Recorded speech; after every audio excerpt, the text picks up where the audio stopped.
कौन बनेगा बलि का बकरा मध्य प्रदेश राज्यसभा चुनाव के मामले में। नमस्कार, आप देख रहे हैं खबर नेशन गौरव चतुर्वेदी के साथ। मध्य प्रदेश की राजनीति में आने वाले दिनों में उथल पुथल देखने मिल सकती है। मामला राज्यसभा चुनाव का है। राज्यसभा के लिए 3 सदस्यों का चुना जाना है।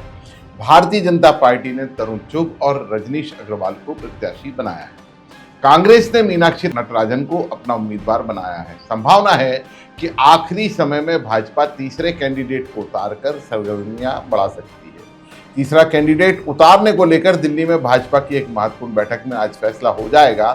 संभवतः घोषणा देर रात या कल सुबह हो सकती है। संभावित प्रत्याशी को तैयार रहने के लिए निर्देश दे दिए गए हैं। इस मामले में खबर नेशन के दर्शकों को विस्तार से समझा रहे हैं देश के वरिष्ठ पत्रकार राजा शर्मा। राजा शर्मा हॉटलाइन न्यूज नेटवर्क के संचालक हैं और सामाजिक, राजनीतिक, आर्थिक मामलों में तीखी एवं गंभीर टिप्पणियों को महत्वपूर्ण भूमिका के तौर पर रखते हैं। देखिए, मध्य प्रदेश की राजनीति में राज्यसभा को लेकर जो चर्चा का विषय बना हुआ है, खासतौर से मीनाक्षी नटराजन और रजनीश अग्रवाल, इन दोनों के चयन की प्रक्रिया के पीछे लोग सवाल पूछ रहे हैं कि ये नाम अचानक कैसे प्रकट हुए। पहले बात कर लेते हैं कांग्रेस की। कांग्रेस में दरअसल योग्यता से अधिक लॉयल्टी फैक्टर काम करता है।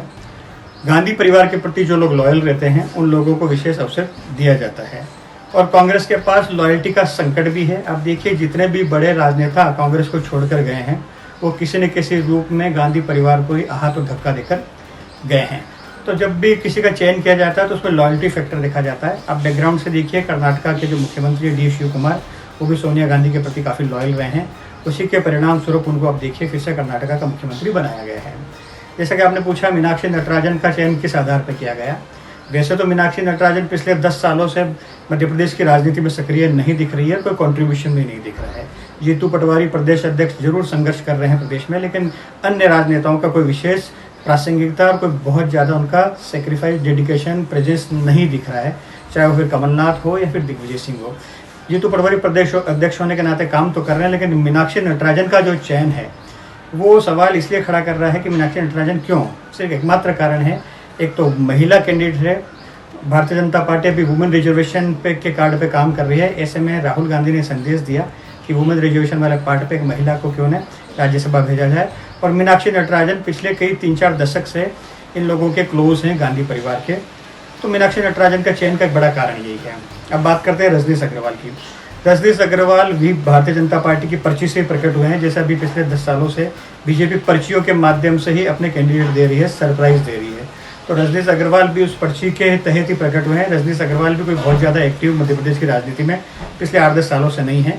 शिवराज के समय 2015-16 में फिर भी वो पार्टी के प्रवक्ता और बूथ पे काम, उनका ऐसा माना जाता है कि बूथ के काफ़ी एक्सपर्ट हैं। डिजिटल बूथ की प्रक्रिया में रजनीश अग्रवाल का रोल रहा होगा।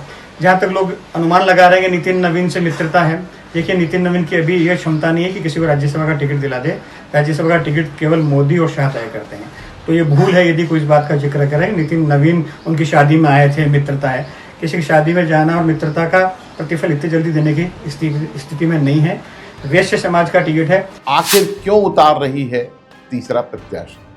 भाजपा घोषित उम्मीदवार तरुण चुग और रजनीश अग्रवाल के निर्वाचन के लिए विधानसभा में पर्याप्त वोट हैं। एक प्रत्याशी के लिए 58 वोट चाहिए। इस लिहाज से भाजपा के पास 164 विधायक हैं। दोनों प्रत्याशियों को कुल 116 मत मिलने के बाद भाजपा के पास 48 मत बच रहे हैं। भाजपा एक निर्दलीय विधायक भारत विकास पार्टी के कमलेश्वर डोडियार और कांग्रेस की एक महिला विधायक निर्मला सप्रे का वोट पाकर तीसरे प्रत्याशी के लिए 50 वोट की जुगाड़ कर चुकी है। कांग्रेस के 65 विधायक हैं। इस लिहाज से कांग्रेस के पास भी पर्याप्त मात्रा में 58 विधायक। मौजूदा स्थिति में भाजपा को कांग्रेस के 8 विधायकों का समर्थन जुटाना होगा। भाजपा कैसे समर्थन जुटाती है और कांग्रेस अपने विधायकों को कैसे एकजुट रख पाती है, कल भाजपा के तीसरे प्रत्याशी के नामांकन के बाद ही स्पष्ट हो पाएगा। आखिर कौन बनेगा बलि का बकरा? अब सवाल है कि आखिर कौन बनेगा बलि का बकरा। भाजपा एक बार पहले भी अपना अतिरिक्त प्रत्याशी विनोद गोटिया के तौर पर उतारकर कांग्रेस को परेशानी में डाल चुकी है। हालांकि भाजपा का उपरोक्त प्रत्याशी जीत नहीं पाया था। संभावना के अनुसार भाजपा किसी आदिवासी महिला, ओबीसी चेहरा या कांग्रेस से आए वरिष्ठ नेता सुरेश पचौरी को उतार सकती है। संभावना यह भी है कि पार्टी भाजपा के वरिष्ठ नेता को प्रत्याशी बनाकर अपनी गंभीरता दिखा सकती है। सूत्रों के अनुसार भाजपा के वरिष्ठ नेताओं में शुमार मध्य प्रदेश के नगरीय प्रशासन एवं संसदीय कार्य मंत्री कैलाश विजयवर्गीय अचानक कल रात इंदौर में आकर वापस भोपाल पहुंच रहे हैं। राजनीतिक हलकों में कैलाश विजयवर्गीय के इस आगमन प्रस्थान को लेकर कयास लगना शुरू हो गए हैं कि कहीं कैलाश विजयवर्गीय ही प्रत्याशी तो नहीं रहेंगे। हम इस थ्योरी को नहीं मानते। राजनीति में कई बार दिखाया कुछ और जाता है और होता कुछ और। तो रजनीश अग्रवाल भी उस वैश्य समाज का टिकट है, इसलिए यदि आप अनुमान लगा रहे हो, जो आपने जैसा सवाल किया कि कैलाश विजयवर्गीय का नंबर लग सकता है क्या, मेरी नज़र में बिल्कुल नहीं लग सकता। कैलाश विजयवर्गीय मूल रूप से ऑर्गेनाइजेशन के व्यक्ति है, संगठन के व्यक्ति हैं। वो एक लड़ाका टाइप का व्यक्ति हैं। राज्यसभा अपर हाउस है, अपर हाउस के लिए कैलाश विजयवर्गीय नहीं बने हैं। वो जमीन पर संघर्ष करने के लिए, पार्टी के ऑर्गेनाइजेशन पे काम करने के लिए बने हुए हैं। ऐसे में दूसरी बात जो आप अनुमान लगा रहे हो कि क्या कैलाश विजयवर्गीय तीसरा कैंडिडेट कैलाश विजयवर्गीय हो सकते हैं, मेरा ऐसा मानना है जब एक बार वैश्य समाज को दे दिया टिकट रजनीश अग्रवाल को, तो फिर कैलाश जी का नंबर उसमें नहीं लगना है। हाँ, तीसरे नंबर में जो दो बड़े फैक्टर हैं, एक तो कि ट्राइबल से किसी महिला को दिया जा सकता है, उसमें रंजना बघेल का नाम भी संभावित है, या फिर एक आदिवासी का नाम और है मकराम, वो हो सकता है उनका नंबर लग जाए। ये संभावित है इन नामों पे। कुछ लोग जिक्र जीतू जिराती का भी कर रहे हैं, लेकिन मुझे लगता है इन बातों में दम नहीं है। आदिवासी ट्राइबल कार्ड पे जा सकते हैं गौरव भाई। क्या सफल होगी भाजपा? भाजपा का पूरा जोर कांग्रेस पर मनोवैज्ञानिक बढ़त लेना का है। भाजपा तीसरे प्रत्याशी का चुनाव हारे या जीते, कांग्रेस के खेमे में हम जरूर फैला सकती है और यही भाजपा की रणनीति है। देखना होगा तीसरे प्रत्याशी के तौर पर किसे उतारती है और मतदान की नौबत अगर आती है तो क्या भाजपा विजय होगी।